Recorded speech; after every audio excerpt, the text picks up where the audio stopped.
Hello everyone, my name's Carly Hess, and today we're going to talk about personal statements. She don't gotta give it up, she professional. She makes it up.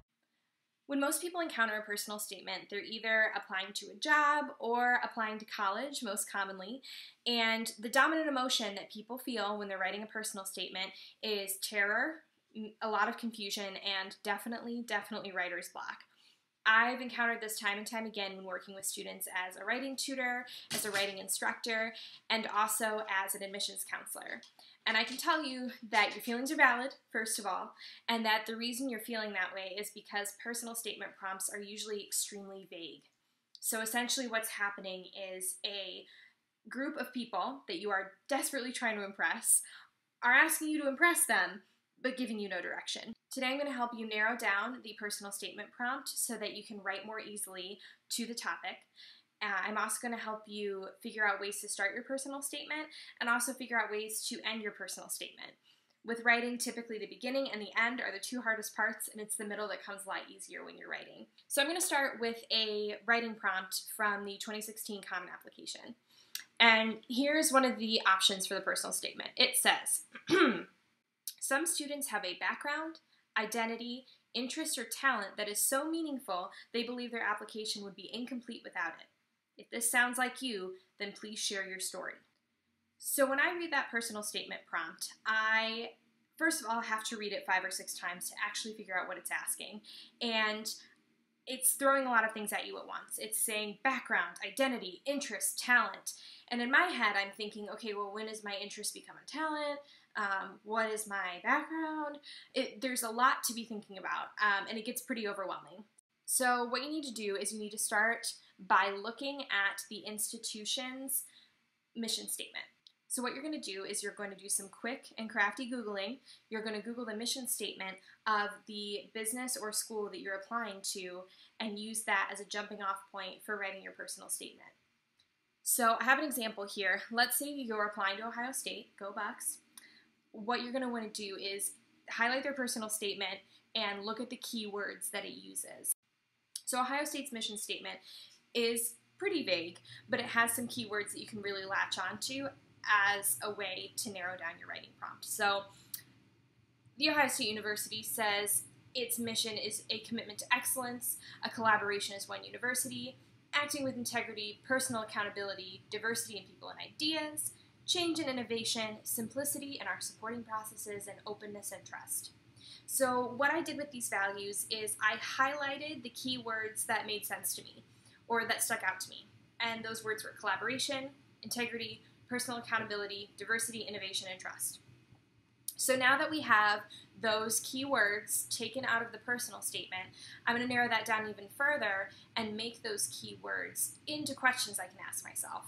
So let's say I'm writing a personal statement about collaboration. I would probably write about a time I worked with a group of people to achieve a certain goal. I would write about the role I filled when I collaborated and how we compromised and things like that. If I have accountability, for example, as a keyword that I want to write a personal statement from, I would ask myself, when have I owned up to a mistake and what have I learned from it? So you see what we're doing here is we're taking those keywords and we're making them into questions to ask ourselves. So the one I picked, the keyword that I picked to write my personal statement from was the integrity and trust keyword from their mission statement. So we're narrowing it down from describe yourself or talk about an interest you have or an experience you had, and we're talking about a moment where we proved we were people of integrity and we were trustworthy. Awesome. So the first thing that comes to my mind is a time that I helped an elderly neighbor water her plants every weekend in the summer when I was younger. So I am going to use that as my story inspiration for writing this personal statement. Now, quick interlude. People love stories.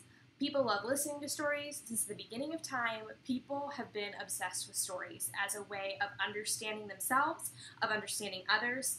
Framing something as a story is a great way to go about a personal statement. So I'm using this story of how I helped my elderly neighbor water her plants as a way to show and not tell someone that I'm a person of integrity. So let me show you what I mean by that. Okay, so when I was watering my neighbor's plants, I needed to show up on time every morning. I needed to recall information about what plants needed more water than others and how long they needed me to water them. I was consistent. I needed to be there at the same time every day. I needed to show up because she expected me there, and I needed to be consistent in the time that I spent. And then I'm also going to write about how it was gratifying and rewarding, and how I learned a lot about responsibility and service in the process. So now that you've narrowed down the question into a reasonable set of questions for a writing prompt, and you've listed some talking points, then you're going to start writing. So one of the hardest parts of writing is starting writing, which is why you're staring at your screen sometimes. You find yourself just staring at the blinking cursor when you're about to write something. So if you're struggling with how to write that first sentence, you can always start with a quotation. The quotation I selected says, 80% of success is just showing up. And I felt like this quotation really reflected what I was trying to convey in my story about being responsible and being committed to helping Mrs. Henderson with her garden. I also think that it will really help tie into my value of integrity towards the end. You can always delete the quotation later, but I really feel like it's a great place to start if you're having trouble with that first sentence. So an example of how I might start this personal statement, I wrote, Woody Allen once said, 80% of success is just showing up. And every Sunday morning at 8 a.m. sharp, I show up at Mrs. Henderson's door, ready to take on the task of watering her impeccable garden. So immediately, you've not only introduced the topic, but you've also started the story. And right away, I'm sure you've heard in writing classes over the years, you need an attention-grabbing intro, right?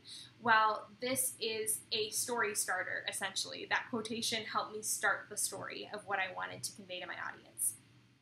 So, like I said before, the middle part of writing is a lot easier because you've already got your outline, right? You got it started, you've got your outline of your talking points, and then you're going to have your conclusion or your ending. What you already set up for yourself by looking at the university's mission statement, by looking at the company's mission statement, is you've already built in your conclusion. Bam. Okay? Let me show you what I mean. So I put an example up here as how I would end this personal statement about watering my neighbor's garden and how it shows that I'm an amazing person with lots of integrity. I'm going to put, the Ohio State University is an institution that values integrity in its students, and I believe I demonstrate that value not only in my weekend watering of Mrs. Henderson's lawn, but in all aspects of my life. My college career will be no exception. Boom! Okay? Yes! And that took me not at all a long time to write because I had already built in the awesome conclusion of tying in my qualities with what the university is looking for already, because I started by looking at the mission statement. So let's review what we just talked about. A way you can begin your personal statement is by telling a story, and a lot of times you can kick off that story using a famous quotation if you're not sure what that first sentence should be. The middle part will be the fun part. You're going to touch on some talking points that help demonstrate the value you're trying to convey to your reader. And then you can end by saying that you embody the mission statement of that company, of that university. So that's an outline that you can use to begin writing your personal statement, or at least find direction. Okay, so really briefly, I'm going to touch on how personal statements can be useful for cover letters. So cover letters are a little bit different of a genre. It's definitely more formulaic than a personal statement. So personal statements usually involve a lot more story and a lot more opportunities for creativity, whereas in a cover letter, you're definitely trying to hit some big points, some big facts about your job experience. You're probably going to be doing some listing of your skill sets. But a cover letter is basically supposed to add more context to your resume. So it's probably going to follow the lines on your resume pretty closely. However, there is often some room for you to get creative with cover letters. So I pulled up an example of a job description here. And this is a job description for a social media manager. I thought I'd, be relevant in 2016 and look at a social media manager job description. But some of the things it asks is you to be a problem solver, for you to work well with others, for you to thrive in a fast-paced environment, for you to be able to roll with changing scenarios. Okay, so what I did here is I took these kind of abstract concepts, I highlighted them, and I'm going to use that as my inspiration for my cover letter. So just like you did with your personal statement, with highlighting the keywords that you want to include in your personal statement, you're going to do the same thing with a job description. Okay? So you're going to take these abstract concepts, and in the middle part, usually, of your cover letter, you want to include a concrete example of all the skill sets you're listing and talking about. I highlighted working well with others, fast-paced environment, and rolling with changing scenarios as kind of wording that really stuck out to me. So in my cover letter, they're looking for this type of person, so I'm going to tell them about a situation in which I collaborated with others in a fast-paced environment and our scenario changed. I'm not in the business world, y'all, so I'm going to try to make this make sense, but I want to convey that I work well with others in a fast-paced environment in changing scenarios. So I might talk about a time that I collaborated with my coworkers, we were up against a deadline, and at the last minute, the client changed their vision on us. They told me as a social media manager, like, hey, listen, what you have is great. We're really trying to meet a totally different audience. So instead of trying to reach teens, we're trying to reach people ages 50 to 65, okay? They might change that on us. And so I could write about the concrete example of how I rolled with the changing scenarios. Ideally, what's going to happen when the hiring committee is looking at your cover letter, they're going to think, this is the person that we're looking for, because sneakily, you looked at what they were looking for, and you talked about how you're that person, which is the whole goal of a cover letter, but you get it, right? You're taking the verbiage that they use, the wording that they used, and demonstrating how you embody that. And that's the whole trick, y'all. That's the whole thing about personal statements and cover letters. You want to use their language to describe yourself. As one last piece of concluding advice, a lot of people look at a personal statement or cover letter and they think the goal is to explain why they want to work at the job, right? Or why you want to be a part of that university community. And that's a great idea, and it's definitely not a bad thing to state that or to end your personal statement that way. But I think what's even better and stronger is to state why that university wants you as a part of their freshman class, or why that job wants you on their team. So what you want to do is go from a place of, I really want to be a part of this, to I will really add to what you have going at your college, at your company, and I have qualities in me that will help you enact your mission. So that's what you want to do. I hope that was helpful, and I hope that gave you a starting point for how to write your personal statement. So until next time, write on.